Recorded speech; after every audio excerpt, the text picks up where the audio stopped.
ಛಾಯೆಯಲ್ಲಿ ಮೂಡಿ ಬಂದವೋ ನಮ್ಮ ಕ್ರಾಂತಿ ಪುರುಷನೇ, ಸ್ವೀಕರಿಸು ನಮ್ಮೆಲ್ಲರ ನೀಲಿ ವಂದನೆ, ಸ್ವೀಕರಿಸು ನಮ್ಮೆಲ್ಲರ ನೀಲಿ ವಂದನೆ. ಅರುಣ ಹರುಣ ದಾರಿಯಲ್ಲಿ ಅರುಣ ಬಿಂಬ ಛಾಯೆಯಲ್ಲಿ ಮೂಡಿ ಬಂದವೋ ನಮ್ಮ, ಸ್ವೀಕರಿಸು ನಮ್ಮೆಲ್ಲರ ನೀಲಿ ವಂದನೆ, ಸ್ವೀಕರಿಸು ನಮ್ಮೆಲ್ಲರ ನೀಲಿ ವಂದನೆ. ಅಡಿಯಿಲ್ಲದೆ ಬಂಡಿಯೊಂದು ಮುಂದೆ ಹೋಗಲು, ಅಡಿಯಿಲ್ಲದೆ ಬಂಡಿಯೊಂದು ಮುಂದೆ ಹೋಗಲು, ತ್ಯಾಗವಿಲ್ಲದ ಕ್ರಾಂತಿಯೊಂದು ಸಾಗಲಾರದು, ತ್ಯಾಗವಿಲ್ಲದ ಕ್ರಾಂತಿಯೊಂದು ಸಾಗಲಾರದು. ಹಲವಾರು ಸಂಘಟನೆಯನ್ನ ವ್ಯವಸ್ಥಿತವಾಗಿ ಸಮಾಜದಲ್ಲಿ ಮುಂದೆ ಇರ್ತಕ್ಕಂಥ ಜವಾಬ್ದಾರಿ ಇರ್ತಕ್ಕಂಥವರು, ಬಹುಶಃ ಹಿಂದೆ ಸಾಕ್ಷರತೆ ಅಂತಕ್ಕಂಥ ವಿಚಾರದಲ್ಲಿ ಬೀದಿ ಬೀದಿಯಲ್ಲಿ ಬೀದಿ ನಾಟಕದವರು, ಬಹುಶಃ ಮಕ್ಕಳಿಗಾಗಿ ಈ ಒಂದು ಸ್ಪರ್ಧಾತ್ಮಕ ಪರೀಕ್ಷೆಗೆ ಸಾಕಾರ ಆಗುವಂತೆ ನಮ್ಮೆಲ್ಲರ ಒಟ್ಟಿಗೆ ಸೇರಿ ಚರ್ಚಿಸಿ ಶಾಸಕರ ಸಹಕಾರದಿಂದ ಈ ಕ್ಷೇತ್ರದ ಎಲ್ಲ ಜನರ ಸಹಕಾರದಿಂದ ಈ ಒಂದು ಕಾರ್ಯಕ್ರಮವನ್ನು ಆಯೋಜಿಸಿದ್ದಾರೆ. ಈ ಒಂದು ಕಾರ್ಯಕ್ರಮ ಬಹಳ ಅದ್ಭುತವಾದ ಕಾರ್ಯಕ್ರಮ. ಪ್ರತಿ ವರ್ಷವೂ ಕೂಡ ನಾವು ಈ ಕಾರ್ಯಕ್ರಮಕ್ಕೆ ಬರ್ತಾ ಬಂದಿದ್ದೇವೆ. ಈ ಒಂದು ಸಂದರ್ಭದಲ್ಲಿ ದೀಪು ಮೇಡಮ್ ಬಂದಿದ್ದಾರೆ. ಮತ್ತೆ ಈ ಕ್ಷೇತ್ರದ ಶಾಸಕರ ಹುಟ್ಟುಹಬ್ಬದ ದಿನ ಇವತ್ತು. ಅವರಿಗೆ ನಿಮ್ಮೆಲ್ಲರ ಪರವಾಗಿ 100 ಕಾಲ ಬಾಳಿ ಸಮಾಜಕ್ಕೆ ಸಮಾಜಮುಖಿಯಾಗಿ ಗೆಲ್ಲುತ್ತ ಅವರಿಗೆ ನಿಮ್ಮೆಲ್ಲರ ಕೂಡ ಶುಭವನ್ನು ಕೋರುತ್ತಾ, ಗೋವಿಂದರಾಜ್ ಅವರಿಗೆ ಈ ಕಾರ್ಯಕ್ರಮವನ್ನು ಆಯೋಜಿಸಿ ಮಕ್ಕಳಿಗೆ ಸಮಾಜಕ್ಕೆ ಸಂವಿಧಾನದಲ್ಲಿ ಹಕ್ಕು ಮತ್ತು ಕರ್ತವ್ಯಗಳು ಮತ್ತು ಪರಿಚೇದನೆಗಳನ್ನ ತಾವೆಲ್ಲರೂ ಕೂಡ ಓದಬೇಕು, ತಿಳಿಬೇಕಾಗ್ತದೆ. ಅದರ ಒಂದು ಉದ್ದೇಶ ನೀವು ಪರೀಕ್ಷೆಯಲ್ಲಿ ಪಾಸ್ ಆಗ್ಲಿಕ್ಕೆ ಮಾತ್ರ ಅಲ್ಲ, ಈ ಭೂಮಿ ಮೇಲೆ ಜೀವಿಸತಕ್ಕಂಥ ವ್ಯಕ್ತಿಗಳಾಗಿ ನಮ್ಮ ಹಕ್ಕು ಮತ್ತು ಕರ್ತವ್ಯಗಳನ್ನ ತಿಳಿದು ಸಮಾಜದಲ್ಲಿ ತಿಳಿದು ಬದುಕಲು, ಎದೆಗೊಪ್ಪಿಸಿ ದೇಶಕ್ಕಾಗಿ ಬದುಕಲು ತಿಳಿಬೇಕಾದಂತಹ ಒಂದು ಗ್ರಂಥ. ಇವತ್ತು ಡಾಕ್ಟರ್ ಬಾಬಾ ಸಾಹೇಬ್ ಅಂಬೇಡ್ಕರ್ ಅವರು ಈ ಒಂದು ಸಂವಿಧಾನವನ್ನ ಸಮಾಜದ ಎಲ್ಲ ಸರ್ವ ವ್ಯವಸ್ಥೆಗೆ ಅನುಕೂಲ ಆಗುವ ರೀತಿಯಲ್ಲಿ ನಾವೆಲ್ಲರೂ ಕೂಡ ಸ್ವತಂತ್ರವಾಗಿ ಜೀವಿಸಲಿಕ್ಕೆ ಸಂವಿಧಾನವನ್ನ ಬರೆದಿದ್ದಾರೆ. ಇದನ್ನ ಗೌರವಿಸತಕ್ಕಂಥ ನಮ್ಮೆಲ್ಲರ ಆದ್ಯ ಕರ್ತವ್ಯ.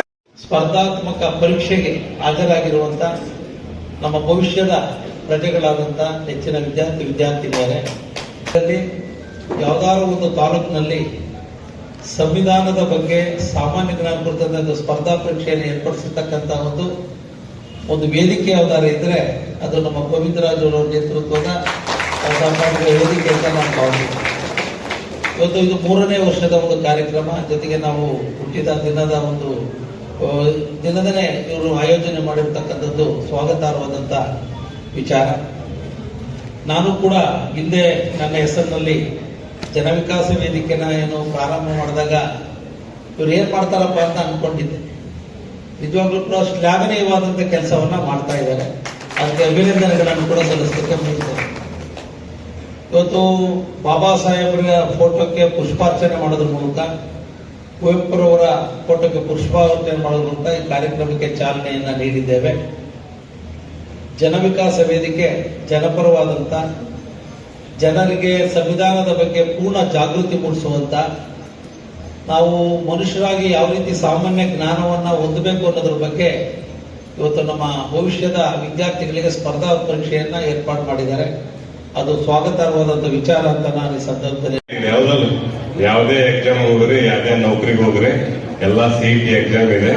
ಸಿಇಟಿ ಅಂದ್ರೆ ಏನಪ್ಪಾ ಅಂದ್ರೆ history, economics, politicals, geography, science, ಅದರಲ್ಲಿ ಫಿಸಿಕ್ಸ್, ಕೆಮಿಸ್ಟ್ರಿ, ಮ್ಯಾಥಮೆಟಿಕ್ಸ್, ಸ್ಟ್ಯಾಟಿಸ್ಟಿಕ್ಸ್, ಎಲ್ಲ ರಾಜ್ಯ ಆಮೇಲೆ ರಾಷ್ಟ್ರ ಅಂತಾರಾಷ್ಟ್ರೀಯ ಪ್ರಚಲಿತ ವಿದ್ಯಮಾನಗಳು, ಅದರಲ್ಲಿ ಕ್ರೀಡೆ, ಎಲ್ಲಾ ಮಾಹಿತಿಗಳು ಸೇರಿಕೊಟ್ಟು ನಿಮಗೆ ಎಕ್ಸಾಮ್ ಇರುತ್ತೆ.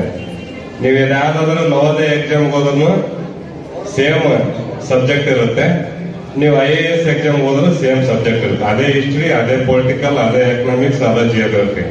ಆದ್ರೆ 5ನೇ ಕ್ಲಾಸ್ ಹುಡುಗರಿಗೆ ಕೇಳೋದು ಸಣ್ಣ ಪ್ರಶ್ನೆಗಳು ಇರ್ತಾವೆ, IAS ಕೇಳೋರಿಗೆ ದೊಡ್ಡ ಪ್ರಶ್ನೆಗಳು ಇರ್ತಾವೆ. PSI ಬೇಕಾದ್ರೆ ಆಗ್ಬೋದು, DSP ಸಾಹೇಬ್ರು ಆಗ್ಬೋದು, SP ಆಗ್ಬೋದು, DC ಆಗ್ಬೋದು. ಆದ್ರೆ ಅದ್ರ ಹಿಂದೆ ನಿಮಗೆ ತ್ಯಾಗವನ್ನು ಬಯಸ್ತಿರ್ತದ. ನೀವು ಎಷ್ಟು ಎಫರ್ಟ್ ಹಾಕ್ತೀರಿ ಅನ್ನೋದ್ರ ಮೇಲೆ ನಿಮ್ಗೆ ಅಷ್ಟು ಪ್ರತಿಫಲ ಸಿಗ್ತೈತಿ. ಶ್ರೀ ಡಾಕ್ಟರ್ ಬಾಲಕೃಷ್ಣ ಅವರ ಜನ ವಿಕಾಸ ಸಾಂಸ್ಕೃತಿಕ ವೇದಿಕೆಯ ಸಂಯುಕ್ತ ಆಶ್ರಯದಲ್ಲಿ ತಮ್ಮೆಲ್ಲರಿಗೂ ಒಂದು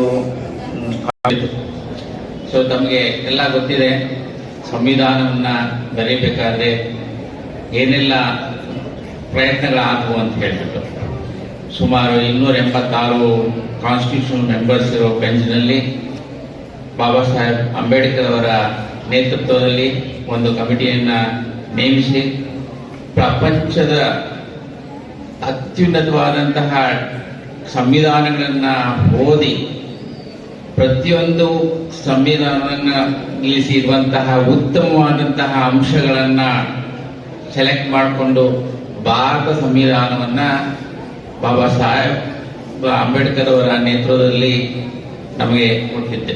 ತೆಗೆದುಕೊಂಡು ಪ್ರತಿಯೊಂದು ದೇಶಗಳಿಗೆ ಭೇಟಿ ಕೊಟ್ಟು ಅಲ್ಲಿಯ ಸಂವಿಧಾನವನ್ನು ಅಧ್ಯಯನ ಮಾಡಿ ಅಲ್ಲಿರುವ